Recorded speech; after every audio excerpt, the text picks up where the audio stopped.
Bueno, bueno, ok. Hola, ¿qué tal amigos? ¿Cómo están? Espero que estén teniendo una gran tarde y pues sean bienvenidos a este último día ya del Congreso Iberoamericano de Divulgación Científica en su tercera edición online. El día de hoy vamos a empezar con una plática bastante interesante y para la cual nos acompañan dos grandes expositores, los cuales me voy a permitir presentar. La primera, la doctora Nancy Vera Gama. Ella es licenciada en químico farmacobiólogo, maestra en ciencias farmacéuticas, doctora en farmacia por la Universidad Autónoma del Estado de Morelos. La doctora ha realizado investigación en el campo de la caracterización biofarmacéutica de nuevas moléculas que son candidatas a fármacos, así como también tiene experiencia en talleres de divulgación científica. Por su parte, Cristian Díaz es químico farmacéutico biólogo, maestro en ciencias farmacéuticas y doctor en ciencias en salud pública. El doctor tiene trabajos en área de concentración en sistemas de salud y desde el 2016 es profesor investigador del programa Investigadores e Investigadoras por México del CONACYT. Ellos nos vienen a traer la ponencia titulada ¿Qué son los medicamentos y cómo puede usarlos correctamente? Doctor, doctora, muchísimas gracias por estar con nosotros, por brindarnos esta maravillosa plática y pues adelante, las cámaras y los micrófonos son todos suyos. Gracias. Bueno, la Gracias. ponencia del día de hoy trata sobre qué son los medicamentos y cómo puedo utilizarlos correctamente. Está a cargo de su servidora, la doctora Nancy Baragama, y el doctor Cristian Díaz de León, investigadores por México de la Universidad Michoacana de San Nicolás de Hidalgo. Y muchas gracias al Congreso Iberoamericano por habernos invitado a dar esta ponencia. Bueno, un fármaco es un principio activo, es una sustancia que puede ser de origen vegetal, animal o sintético, y bueno, esta al interactuar con un organismo genera una respuesta biológica que puede ser medible. Se administra con fines médicos. Sí, son sustancias puras. La diferencia entre una droga es que los fármacos son sustancias totalmente legales y las drogas no, a pesar de que pueden tener un efecto o una respuesta sobre un organismo, ¿no? La siguiente.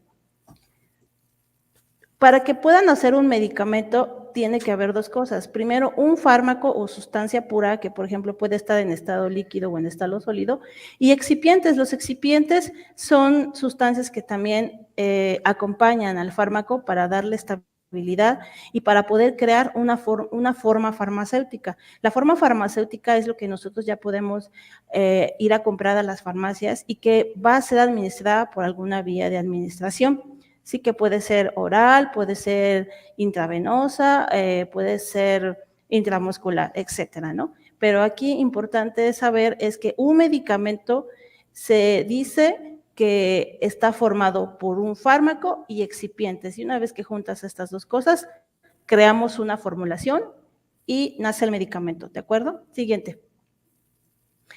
Los medicamentos según su origen, por ejemplo, pueden ser, les decía, desde origen vegetal. Aquí tenemos uno muy conocido, que es la famosa aspirina, ¿no? La aspirina se encontró en la corteza del sauce. Fue el ácido salicílico el que se aisló de la corteza del sauce. Sin embargo, el ácido salicílico tenía muchas, ¿cómo se dice? Problemas en cuanto a secuelas en el tracto gastrointestinal. Entonces, se fue modificado en los laboratorios para que naciera el ácido acetilsalicílico con la finalidad de mitigar todos estos efectos colaterales a nivel del tracto gastrointestinal, ¿no? Y así es como nace la famosa aspirina, que es un analgésico de uso muy común. Siguiente. Otros medicamentos también pueden ser de origen microbiano. Por ejemplo, uno de ellos por excelencia es la penicilina, ¿no? La penicilina nace por, el descubrimiento es por accidente. Alexander Fleming, al ver unas cajas contaminadas, él estaba estudiando una bacteria que se llama Staphylococcus aureus, se da cuenta que están contaminadas con un moho color verde y se dio cuenta que donde estaban las contaminaciones no crecían colonias de bacterias. Entonces él se da la tarea de aislar esta sustancia a partir del moho, que tiene como nombre científico Penicillium notatum, y bueno, así es como de forma accidental se descubre la ampicilina, ¿no? Un antibiótico que, aunque ya no se utiliza hoy en día muy seguido debido a la resistencia bacteriana, pero bueno, fue de los primeros antibióticos que se descubren, ¿no? Siguiente. Otros medicamentos también pueden ser de origen vegetal. Por ejemplo, ya sabemos que el hierro es uno de los minerales que se receta más, por ejemplo, a las mujeres embarazadas, el calcio a personas que sufren osteoporosis y también los multivitamínicos. Desgraciadamente, a veces la alimentación que tenemos no alcanza a cubrir todas las necesidades en cuanto a minerales que necesita el organismo para hacer todos sus procesos biológicos y funciones de manera correcta. Entonces, por eso a veces es necesario consumir algunos multivitamínicos con el objetivo de poder administrar a nuestro organismo de todos estos minerales en los que a veces tenemos carencias, ¿no? Siguiente. También están los medicamentos de origen animal. Esto es un ejemplo, por ejemplo, la progesterona inicialmente se aislaba de la orina de yeguas preñadas, ¿no? Y aquí les presento, son grajeas de la compañía Pfizer. Y bueno, así se aislaban estrógenos de manera inicial, ¿no? Antes de que hicieran otros métodos para poder crear estrógenos de manera sintética. La siguiente. Y también están los biofármacos, ¿no? Los biofármacos son medicamentos, son productos obtenidos a partir de cultivos celulares, que pueden ser bacterias, hongos, levaduras y hasta células animales. Uno de ellos, el muy mencionado, pues es la vacuna del COVID-19, ¿no? Y la insulina recombinante, la cual se genera a partir de bacterias que fueron modificadas genéticamente para poder producir una insulina semejante a la humana, y esa es la que es utilizada hoy en día para el tratamiento de la diabetes, ¿no? Siguiente. Uno de los tantos tipos que hay de las vacunas contra COVID-19 es, por ejemplo, una proteína que es parte de las espículas o espigas que contiene el virus, se aísla el material genético que codifica para esa espícula.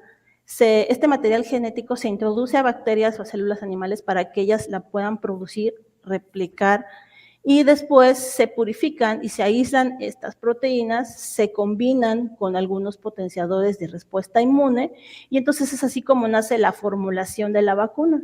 Entonces, cuando es administrada, como esa vacuna ya lleva la proteína o un fragmento de las proteínas de la espícula, nuestro cuerpo genera anticuerpos y respuesta inmune contra esa proteína, y bueno, ya estaríamos generando inmunidad y estaríamos protegidos contra esta cepa de COVID-19 cuando entra en contacto con nosotros, ¿no? Siguiente. Y bueno, el desarrollo de medicamentos es un camino muy largo, tienen que pasar muchísimos años y muchas pruebas para que pueda salir siquiera un fármaco a la venta, y desde que las moléculas son descubiertas, se les hacen una serie de pruebas preclínicas y fisicoquímicas, que eso puede durar desde 3 hasta 6 años, toda esa caracterización de investigación básica. Solamente alrededor de 10,250 o menos de 250 moléculas que sustentan actividades favorables para que puedan ser candidatas a un posible fármaco, llegan a estudios preclínicos. Los estudios preclínicos son en animales y pueden llevar a 3 a 6 años. Entonces, una vez que se junta toda la evidencia científica que sustente la actividad farmacológica y también la actividad toxicológica pueda tener estas nuevas moléculas, se presenta toda esta evidencia ante una agencia sanitaria regulatoria, y si todo sale bien, pues puede entrar a fases ahora sí en humanos, ¿no? Estas fases también duran bastantes años, básicamente son 3, donde se busca en la primera seguridad, en la segunda eficacia, y bueno, ya en la tercera son estudios más grandes e incluso se pueden comparar contra otros medicamentos que ya existen para el tratamiento de una enfermedad determinada, y se comparan contra esta nueva molécula, ¿no? Que pareciera ser prometedora. Y ya que pasan estas fases clínicas, nuevamente se junta toda la información científica que sustente su actividad, se vuelve a someter a una agencia sanitaria, y si pasa, el medicamento puede ser registrado, se arma el dossier y el medicamento puede ser registrado, ¿no? Y hasta ese entonces ya puede pasar a la cuarta etapa, que es farmacovigilancia. Una vez que el fármaco sale a la venta, la farmacovigilancia es la parte final donde se trata de estar evaluando todos los efectos colaterales que puede tener este nuevo medicamento, este nuevo fármaco, pero ya una vez que salen a la venta, ¿no? Entonces, este camino es muy, muy largo, como pueden ver, de miles de moléculas que pueden ser evaluadas, solo una puede llegar a ser un medicamento comercializable, ¿no? Es un camino bastante largo. Siguiente. Bueno, los medicamentos se pueden clasificar de acuerdo a su preparación. Tenemos fórmulas magistrales, estas son creadas para pacientes de una forma individual cuando no se encuentran dosis que se ajustan a su tratamiento, que no existen de manera comercial, ¿no? O también que tengan una formulación muy específica que necesite el paciente para alguna vía de administración en específico, ¿no? Tenemos las formulaciones oficinales. Estas son preparaciones que puede hacer el farmacéutico, pero no precisamente son medicamentos. Por ejemplo, puede ser aceite de almendras, puede ser rosa mosqueta, alcohol alcanforado, que es un aséptico de uso general, ¿no? Son formulaciones que se usan para padecimientos comunes, ¿no? Y tenemos las especialidades farmacéuticas, que estos sí ya son medicamentos fabricados por casas farmacéuticas, que es lo que nosotros podemos ir a consumir en las farmacias, ¿sí? Y que tienen una formulación específica para cada vía de administración. Y por su naturaleza tenemos pues los alopáticos, que como les decía, están hechos en una formulación específica, tienen una actividad farmacológica demostrada, y son los que podemos ir a comprar a las farmacias. También tenemos los homeopáticos están elaborados en sustancias que pueden ser extraídas de origen vegetal o de origen animal o mineral, y estas son diluidas, por lo general se diluyen en agua o en alcohol, y bueno, se tiene la premisa de que entre más diluida sea el extracto, pues más efecto terapéutico puede tener, ¿no? Pero finalmente, bueno, esa es una de las formas en que se administraban los medicamentos varios años atrás, y hasta hoy en día se siguen usando, ¿no? Y luego tenemos los herbolarios. Los herbolarios son extractos ya sea de raíces o plantas o macerados, que bueno, también pueden comprarse de manera libre en todas las farmacias, y más bien están elaborados no con una sustancia o un principio activo específico, ¿no? Si simplemente son mezclas de plantas que pueden ser utilizadas para algún padecimiento en particular. Siguiente. Las formas farmacéuticas y vías de administración. Para la vía oral tenemos tabletas, grajeas, cápsulas, ¿no? Y, por ejemplo, aquí es importante mencionarles que algunas grajeas son fabricadas para una liberación rápida y otras para liberación prolongada. A veces es una mala práctica que existe de que logran fragmentar las tabletas porque dicen, es que te tienes que tomar un cuarto de tableta, ¿no? Y desgraciadamente eso luego no es tan bueno porque la dosis no utilizan la que es adecuada para el paciente, ¿no? Y en segunda, si destruyes la grajea, puede que alteres la forma en cómo se va a liberar el principio activo, ¿no? Hablando de este tipo de grajeas de liberación prolongada. Tenemos también suspensiones por vía oral, jarabes y soluciones orales, ¿no? Y todas estas formas farmacéuticas pueden ser administradas por vía oral y algunas de ellas por vía sublingual, ¿no? También esa es otra manera, vía oral, una administración también por vía oral, la vía sublingual. Siguiente. También tenemos medicamentos inyectables, tenemos ámpulas, ampolletas, cartuchos y jeringas precargadas. Tenemos la vía intravenosa, estas formas farmacéuticas. La vía intravenosa es más de uso intrahospitalario. Y bueno, la vía intramuscular puede ser aplicada por un médico, puede ser en glúteo, en el músculo de la pierna, en el brazo o en la vía subcutánea. Por ejemplo, en la vía subcutánea es muy común administrar la insulina para el tratamiento de la diabetes. Siguiente. Otras vías de administración tenemos la tópica, en la cual podemos poner ungüentos, cremas, soluciones que van aplicadas sobre la piel para el tratamiento de alguna enfermedad, ¿no? Pero sí es importante aquí mencionarles que no es adecuado si una fórmula farmacéutica es elaborada para una administración tópica, no se puede administrar por una vía oral, ¿no? O por otra vía intramuscular.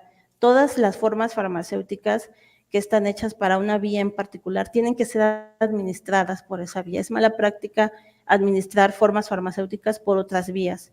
La nasal, que prácticamente son sprays, que se colocan en las fosas nasales, por ejemplo, cuando una persona tiene gripa, para aliviar las molestias, hay varios descongestionantes que son por vía nasal, ¿no? Para poder abrir las vías respiratorias. Tenemos también la vía oftálmica. Básicamente hay dos tipos de formulaciones, las soluciones y los ungüentos. Aquí les presento uno muy común, que es un antibiótico, es el clonfenicol.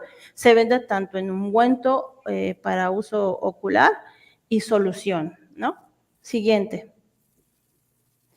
Y los medicamentos en la farmacia, bueno, aquí les dejo a mi compañero, el doctor Cristian, les va a hablar más sobre cómo ya se utilizan como tal los medicamentos. Yo les hablé sobre clasificación y origen. Gracias.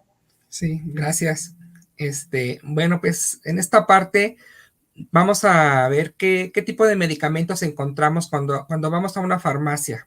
Principalmente hay dos grandes grupos de medicamentos, los que se llaman OTCs, por sus siglas en inglés, over the counter, y también los medicamentos de receta. Los medicamentos OTC son los que podemos tomar libremente en las farmacias. Sin embargo, los de receta pues son los que deben ocupar una receta para que puedan ser surtidos por la persona que atiende en la farmacia. De acuerdo a la Ley General de Salud en México, tenemos 6 grupos de medicamentos y los grupos 5 y 6 son los que les mencionaba, que son los OTC o de venta libre y que son los que tenemos libre acceso en las farmacias. Sin embargo, los del grupo 1 al 3 son principalmente psicotrópicos y estupefacientes y son los que tienen algunos efectos a nivel del sistema nervioso central, como pueden ser derivados de opioides, ansiolíticos, antidepresivos, y todos esos principalmente siempre requieren receta para que puedan ser surtidos. También los del grupo 4 ocupan receta. La única diferencia por ahí es que es un poquito más estricto el surtimiento para los primeros 3 grupos que para el grupo 4. De hecho, a veces los del grupo 4 no se surten sin receta, aunque no debería de ser. Es importante aquí distinguir dos tipos de conceptos, automedicación y autoprescripción. La automedicación es la práctica de utilizar medicamentos de venta libre para tratar condiciones simples y no graves, que estos de venta libre son los que les mencionaba que son los OTC y que de alguna forma pues sí los podemos utilizar, aunque a veces sí es importante pues revisar al menos el marbete del medicamento o el instructivo para ver cuáles pueden ser los beneficios y riesgos de tomar medicamentos OTC. Sin embargo, hay otro término muy importante que se llama autoprescripción, que es la práctica incorrecta de comprar y utilizar medicamentos de venta con receta, sin embargo, comprarlos sin la prescripción de un médico, ¿no? Sí es una práctica que no debemos de realizar porque esto ya puede ser en detrimento de nuestra salud. Un grupo de medicamentos muy particular que son los antibióticos, pues a veces como que tendemos mucho a que siempre queremos antibiótico cuando tenemos alguna infección. Sin embargo, no siempre se requieren. A veces si la infección que tenemos es viral, no necesitamos antibiótico, ya que los antibióticos no pueden combatir a los virus. Aquí en esta lámina podemos ver que los clasifican como un mito, ¿no? Un mito es que los antibióticos curan todas las infecciones. La realidad es que todos los antibióticos solo son efectivos contra infecciones bacterianas, es decir, causadas por bacterias, no las virales. Tomar antibióticos innecesarios puede ser perjudicial y contribuir a la resistencia antibiótica. Esto de resistencia antibiótica, como se han escuchado, se refiere a cuando las bacterias generan resistencia a los antibióticos, y lo cual puede ser un problema grave para la salud pública, ya que cada vez las bacterias se vuelven más resistentes y es más difícil combatirlas. En esta lámina vemos cómo los antibióticos no curan enfermedades virales. La gripe y la mayoría de las diarreas son causadas por virus y no necesitan antibióticos. Es por esto que a veces los médicos no nos prescriben antibióticos, porque ellos en su evaluación consideran que se trata de una infección viral y que por eso puede ser que no requiramos que nos prescriba antibiótico. Hay varias estrategias para mejorar el uso correcto de medicamentos. La Organización Mundial de la Salud ha emitido varias recomendaciones. Por ejemplo, en esta infografía recomienda varias preguntas que debemos hacernos para hacer un uso correcto de los medicamentos en 5 momentos clave. El primer momento clave es antes de comenzar a tomar un medicamento. Debemos hacernos preguntas como, por ejemplo, ¿cómo se llama y para qué sirve el medicamento? Además de este medicamento, ¿hay otras formas de tratar mi enfermedad? ¿Cuáles son los posibles efectos secundarios y qué tengo que hacer si tengo algún efecto secundario por el medicamento que voy a tomar? He informado al profesional sanitario, es decir, al médico o al enfermero o enfermera, sobre mis alergias, sobre otras enfermedades y otros medicamentos o productos que estoy tomando. ¿Cómo debo almacenar este medicamento? Ya que algunos medicamentos requieren almacenamiento especial, como es el caso de algunos inyectables, como la insulina, ¿no? El segundo momento clave es cuando ya tomo un medicamento. Entonces, en este momento debo hacerme algunas preguntas como, por ejemplo, ¿cuándo y cómo debo tomar este medicamento y qué dosis debo tomar cada vez? ¿Debo tomarlo en ayunas o con las comidas? ¿Cómo puedo organizar bien las tomas? ¿Qué debo hacer si me olvido de tomar una dosis? ¿Cómo debo controlar que no se me termine la medicación? En el tercer momento clave es al añadir otro medicamento. A veces tomamos medicamentos, sin embargo, a veces, principalmente para enfermedades crónicas, las personas que tienen, por ejemplo, diabetes, hipertensión, que son tratamientos ya por largo tiempo, pues sin embargo, a veces es necesario incluir por ejemplo, si da una gripe o da alguna infección, pues es necesario incluir otros medicamentos, ¿no? O quizás un accidente o algo que produzca dolor, es necesario incluir al grupo de medicamentos que se está tomando, quizás algún analgésico. Entonces aquí es necesario que el paciente se haga algunas preguntas, como por ejemplo, ¿he entendido la necesidad de tomar otro medicamento más? He informado al profesional sanitario de todos los medicamentos con o sin receta que estoy tomando. ¿Este nuevo medicamento afecta o interfiere con el resto de mi tratamiento? Aquí es importante porque aquí muchos medicamentos pueden generar interacciones entre ellos. Entonces es muy importante estar informados en todas estas cosas. Otra de las preguntas es ¿qué debo hacer si surge alguna complicación por el uso de los medicamentos? ¿Cómo organizo las tomas de este nuevo medicamento con las del resto? En el cuarto momento clave, el paciente debe hacerse algunas preguntas, como ¿mantengo una lista actualizada con todos los medicamentos y productos que tomo? O sea, ¿qué se refiere a que el paciente, se sugiere que el paciente tenga siempre una lista de todos los medicamentos que toma, en qué horario los toma, los nombres comerciales y genéricos. Otra de las preguntas es, ¿hasta cuándo debo tomar cada medicamento? ¿Estoy tomando algún medicamento que ya no necesito? ¿He comunicado al profesional sanitario los efectos secundarios que he observado para que me ayude a manejarlos? ¿Cuándo debo volver a consulta para que revisen mi medicación?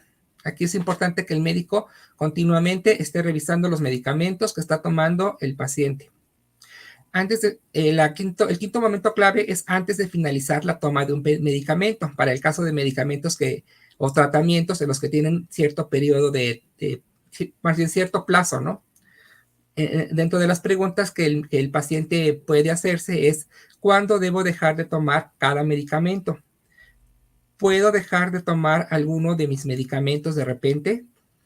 ¿Qué debo hacer si me quedo sin medicación, pero no he terminado mi tratamiento? Si tengo que suspender mi medicación por un efecto secundario, ¿dónde y a quién debo informarle? ¿Qué debo hacer con los medicamentos que me hayan sobrado o que estén caducados? Entonces, toda esta información es muy importante que las personas pregunten al personal de salud, al médico, a la enfermera, ya que cada medicamento es muy particular, ¿no? Entonces, siempre el paciente tiene que estar informado sobre todas estas cosas. 5 errores frecuentes al tomar medicamentos. En esta infografía se presenta, por ejemplo, tomar medicamentos caducados o vencidos, que esto puede ser por no revisar las fechas de caducidad de los medicamentos. O el segundo, no tomarlos en los horarios adecuados. Aquí puede ser porque quizás el paciente no tenga un control de en qué horarios debe tomar cada medicamento, ¿no? Es la importancia de quizás generar bitácoras para que el paciente pueda tener un mejor control de los horarios en los que debe tomar sus medicamentos. El tercero dice triturarlos o diluirlos en agua. Esto se refiere principalmente a que algunos fármacos son sensibles al agua, entonces no puede ser muy buena práctica el triturarlos, sobre todo si son pastillas o grajeas, o diluirlos en agua antes de tomarlos, ya que podemos alterar su composición, principalmente si son tabletas de liberación prolongada. Cuarto, utilizar cucharas de mesa para dosificar jarabes. ¿A qué se refiere? A que en vez de usar cucharas de mesa, mejor deberíamos de usar de esos botecitos dosificadores que a veces vienen con los jarabes, que son como una especie como de tacitas, que incluso vienen con graduados en mililitros. El quinto, almacenarlos en el baño o en la cocina. Esto puede ser porque quizás en el baño pueda haber humedad y eso puede afectar la estabilidad de los medicamentos. Y en la cocina quizás por el calor, que también puede afectar es como también tenerlo cerca del sol puede dañar la estabilidad del medicamento. Entonces puede hacer que se descompongan más rápido. ¿Cómo y dónde puedo obtener información de mis medicamentos? Algunas preguntas adicionales que podemos hacernos o que las personas pueden hacer al médico es, por ejemplo, ¿para qué sirve este medicamento? ¿De qué forma me ayudará? ¿Con qué frecuencia debo tomarlo? ¿Qué debo hacer si olvido tomar una dosis? ¿Debo tomarlo con alimentos o con el estómago vacío? ¿Por cuánto tiempo debo tomarlo? ¿Qué efectos secundarios puede tener? ¿Qué precauciones debo tener con la toma de este medicamento? ¿Cómo se debe guardar este medicamento? ¿Este medicamento contiene algún ingrediente al que yo sea alérgico? ¿Dónde puedo consultar más información para tenerla a la mano? Entonces, es importante que el paciente siempre esté informado sobre estos diferentes aspectos para la toma de sus medicamentos. Otra forma de buscar información de medicamentos, pues es en el mismo marbete del medicamento. Como les decía, hay medicamentos de varios grupos. En este caso es un medicamento OTC, que son los que son de libre acceso en la farmacia. Como ven, son tabletas efervescentes de vitamina C. Y pues en el marbete pues podemos ver el nombre comercial, que es Ramico, nombre genérico, que es ácido ascórbico, la dosis, que es 500 miligramos, la vía de administración, que es oral, la indicación terapéutica, las contraindicaciones, precauciones y advertencias, interacciones medicamentosas y alimentarias, y viene también el registro sanitario, y ahí nos dice el grupo de medicamento al que pertenece. Ahí después de las siglas SSA nos da un número romano, y ese número romano es el grupo al que pertenece de los 6 grupos que les mencioné hace rato. En este caso es del grupo 6, o sea que es un OTC. Pero en este ejemplo es un medicamento que es de grupo 4, que es lo que les decía, que son medicamentos que no son de libre acceso para las personas. En este caso se trata de un antibiótico y pues también en el marbete podemos encontrar alguna información, aunque cabe destacar que va a ser menos información de la que tenemos para medicamentos OTC. En este caso podemos ver en el marbete indicaciones de uso, precauciones y contraindicaciones, reacciones adversas e interacciones.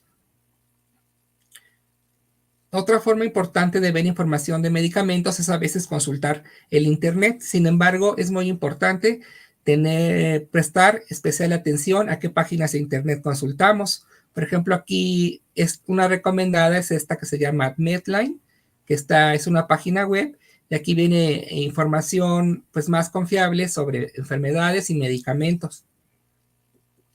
También tenemos esta es una aplicación, pero también viene en portal web, que se llama Manual MSD, versión para público general. Y aquí viene alguna información dirigida para pacientes sobre enfermedades y sobre medicamentos. Estrategias para la adherencia a la medicación. Es muy importante también que el paciente o las personas que tomamos medicamentos seamos adherentes al tratamiento que nos indica el médico.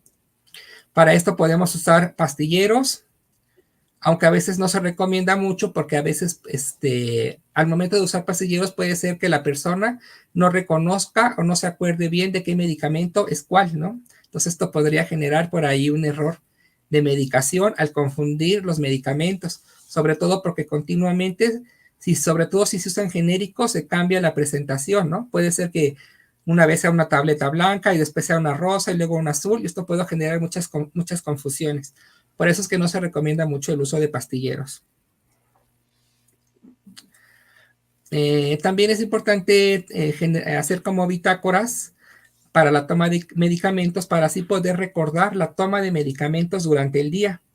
Por ejemplo, en este ejemplo, por ejemplo, aspirina lo menciona como saliendo al trabajo. Paracetamol antes del desayuno. Telmisartán también antes de salir. El antigripal quizás después del desayuno. O quizás después de la comida. Y si es, bueno, en caso de que fuera cada 8 horas, la tercera toma podría ser después de cenar. Pero aquí depende mucho de qué tipo de medicamento sea, ¿no? Y depende del esquema o del que indique el médico, ¿no? Si ya sea cada 12 horas, cada 8 horas. Y pues identificar en diferentes fases del día o diferentes actividades del día cuándo se debe de, cuando más bien es como una forma como de organizarse, ¿no? De que la persona se organice para que no olvide tomar sus medicamentos. De forma adicional, se pueden usar algunas aplicaciones que están disponibles que son recordatorios para la toma de medicamentos. En esta lámina, sobre todo, se pueden recomendar las que están subrayadas en amarillo porque son las que están en español. A excepciones, prácticamente todas están en español. Y bueno, esta es una que se llama recordatorio de medicación, una que se llama Mi Medicación, una que se llama Hora de la Medicación y otra que se llama recordatorio de pastillas.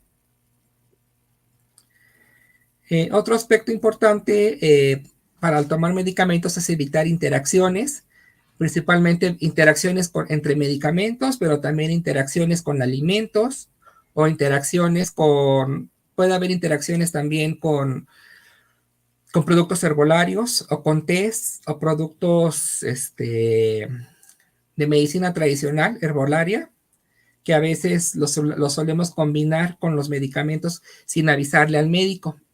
Entonces, esto puede ser también un riesgo. En el caso particular del alcohol, pues no se recomienda el uso, digamos que, de alcohol, el uso conjunto de alcohol con medicamentos, porque puede haber muchas interacciones que pueden poner en riesgo, pues, la eficacia del medicamento. O bien, puede incrementar el riesgo del uso del medicamento. Por ejemplo, aquí en esta lámina menciona que puede causar desde reacciones adversas leves hasta consecuencias fatales. Por ejemplo, puede generarse náuseas, vómito, enrojecimiento de la piel, dificultad para respirar, mareos, taquicardias, que baje la presión arterial o bien que suba, y algunos sectores pueden ser más vulnerables a las interacciones con alcohol, como las mujeres, los adultos mayores y las personas con problemas hepáticos. Y en esta lámina pues se ve diferentes interacciones que puede haber entre el alcohol y diferentes fármacos, mencionando que se puede generar un efecto que se llama efecto antabús, que se refiere a manifestaciones clínicas desagradables en el paciente, tales como náuseas, vómitos, sudoración y enrojecimiento de la cara a los pocos minutos de la ingestión alcohólica. Entonces hay muchísimas interacciones del alcohol con los medicamentos, por lo que se recomienda mejor evitar el consumo de alcohol cuando se toman medicamentos. Otro aspecto importante que hay que tomar en cuenta cuando tomamos medicamentos es seguir la farmacovigilancia, que por ahí, como mencionaba la doctora Nancy, la farmacovigilancia es el proceso que sigue después del registro de medicamentos y se refiere a estar continuamente vigilando la seguridad del uso de los medicamentos, es decir, que los medicamentos sean seguros en su uso en la población, que se documenten las diversas reacciones adversas que puede haber relacionadas con el uso de los medicamentos. En esta lámina desarrollada por COFEPRIS Dice, todos los medicamentos pueden provocar una reacción adversa aún después de haber sido sometidos a las más rigurosas pruebas fisicoquímicas, toxicológicas, microbiológicas y clínicas. Justo después de su lanzamiento al mercado, es importante monitorear los medicamentos, pues es cuando se presentan las reacciones adversas en situaciones reales de consumo. Si presentas algún malestar después de consumir un medicamento, notifícalo. Con la salud no se juega, cuídala. Tu responsabilidad no termina con la receta. Y aquí propone sugiere el uso de un correo electrónico en el que podemos hacer las notificaciones de las reacciones adversas que podamos tener con el uso de medicamentos. Aquí también en esta lámina de COFEPRIS y de Secretaría de Salud de Morelos, recomiendan que si tuviste alguna reacción adversa con el uso de algún medicamento, es importante notificar al médico, a la enfermera que administró el medicamento, o bien en la farmacia en la que se adquirió el medicamento, o bien directamente al Centro Estatal de Farmacovigilancia, y ahí nos dan el teléfono, o al Centro Nacional de Farmacovigilancia, y ahí también nos dan el teléfono. O bien también podemos acceder a la página de internet de COFEPRIS, y ahí nos dirige hacia esta página, y en esta página hay varias opciones para poder hacer la notificación de reacción adversa, que puede hacerse a través de un formulario que se manda al correo electrónico, que aquí menciono, farmacovigilancia@cofepris.gov.mx, o bien también se puede hacer a través de un sistema que se llama Vigiflow, que puede estar a nivel en portal web, o bien puede ser a través del celular. Bueno, otro aspecto importante es también ver dónde estamos desechando los medicamentos. No es correcto desecharlos en el retrete ni en el bote de basura, sino que hay contenedores especiales para el desecho de los medicamentos. Estos contenedores a veces suelen estar en algunas instancias gubernamentales o académicas. Esta es una fotografía de estos contenedores especiales para medicamentos, para el desecho de medicamentos caducados o bien que ya no se usen. Y bueno, es importante también seguir informándonos sobre el uso correcto de medicamentos. Pues hay algunas páginas, principalmente se han realizado en España varias propuestas para promover el uso correcto de los medicamentos. Estas son algunas de las páginas, pero también podemos consultar, por ejemplo, estas de la Secretaría de Salud de Morelos, en COFEPRIS, sobre lo de las reacciones adversas, y también hay algunos artículos de divulgación que pretenden informar al público en general sobre cuáles son las recomendaciones para el uso correcto de los medicamentos. En este caso, todos estos son artículos de divulgación publicados en la revista milenaria Ciencia y Arte de la Universidad Michoacana. Y bueno, pues es todo. Muchas gracias de parte de la doctora Nancy Vara y de un servidor, Cristian Díaz. Muy interesante su plática, doctores. La verdad, creo que nos taparon desde un principio, y en lo personal ya pude comprender bastantes situaciones que tenía ahí como un poquito vagas acerca de este tema muy importante de los medicamentos, porque pues son cuestiones que todos vamos llevando, que los utilizamos día a día. Entonces creo que el uso adecuado, el uso correcto de ellos pues es vital para una mejor salud, ¿no? Para todos, y también para una mejor regulación. Con todas estas cuestiones que están pasando con la multiresistencia y todo eso, pues creo que es bastante importante que nos informemos sobre este tema. Y pues bueno, vamos a pasar a la parte de preguntas, si es que hay alguna pregunta en el foro. Producción, si nos pueden apoyar, porfa. Nos mencionan, ¿cuál es la diferencia entre medicamentos patentes, genéricos y similares, doctor? Pues mira, los patentes son los que están, digamos que la industria farmacéutica tiene cierto tiempo para vender sus productos cuando recién son lanzados al mercado. Aquí en México tienen hasta 20 años para poder explotar su marca comercial. Pero una vez vencidos estos 20 años, ya se vence esta patente y entonces ya se vuelve en un genérico. Entonces, al volverse genérico, este medicamento ya puede ser, digamos, producido por otros laboratorios. Entonces baja su precio porque ya va a haber más competencia en el mercado, ¿no? Ya va a haber varios medicamentos que fabriquen ese medicamento, entonces los precios de genéricos son mucho más bajos que los de patente. Y el término genérico y similar prácticamente es el mismo, porque ahora ya con unas pruebas recientes que se llaman de bioequivalencia, ya los fármacos genéricos y similares, ya todos deben de probar que son, que tienen el mismo desempeño que los medicamentos de patente.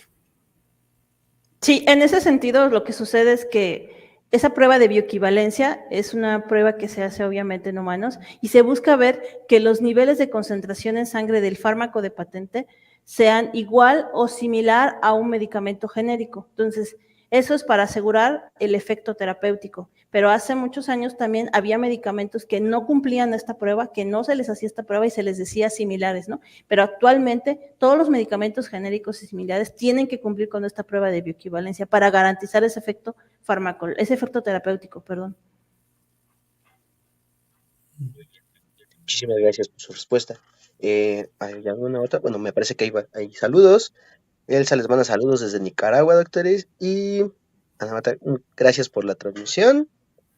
Y Josefina, muy útil información. Saludos desde Arteaga, Coahuila. Pues me parece que no hay otra pregunta, otro comentario, así que de nuestra parte, doctores, les queremos agradecer muchísimo su participación en este congreso. Creo que su tema fue bastante importante, bastante entretenido y pues muchísimas gracias por estar con nosotros en esta tercera edición del Congreso Iberoamericano. Esperamos seguir contando con su participación en muchísimos más eventos, en muchísimos más congresos. Muchísimas gracias por su participación, muchísimas gracias por su tiempo. Muchas gracias. Gracias igualmente. Hasta luego. Gracias, hasta luego. Pues bueno, amigos, muchísimas gracias por estar con nosotros en esta primera ponencia del último día del Congreso Iberoamericano de Divulgación Científica en su tercera edición online. Vamos a tomar un pequeño descanso en lo que se prepara la siguiente ponencia y pues muchísimas gracias otra vez. Nos vemos en la siguiente ponencia. Saludos. Hasta luego. Bye.